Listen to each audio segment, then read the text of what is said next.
अस्सलाम वालेकुम वरहमतुल्लाहि वबरकातुहू।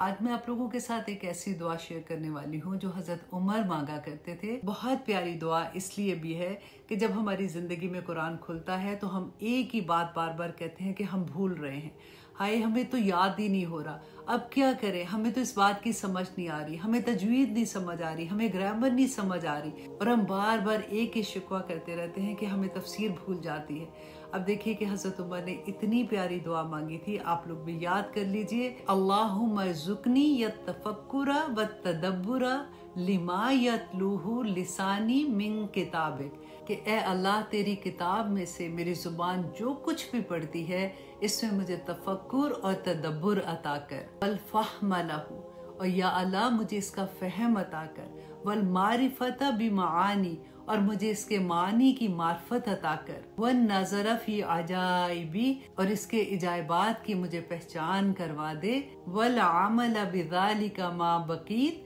जब तक मैं जिंदा रहूं, या पाक परवरदिगार मैं इस पे अमल करती रहूं।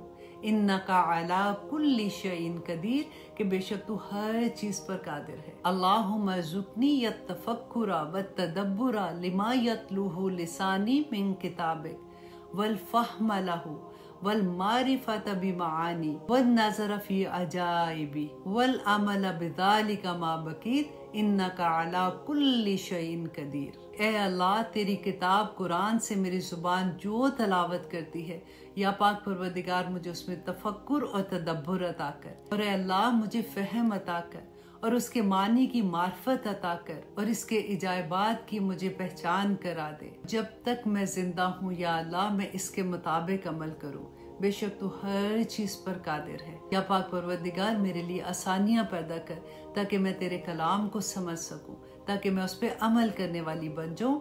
आमीन सुम्मा आमीन। अस्सलाम वालेकुम वरहमतुल्लाहि वबरकातुहू।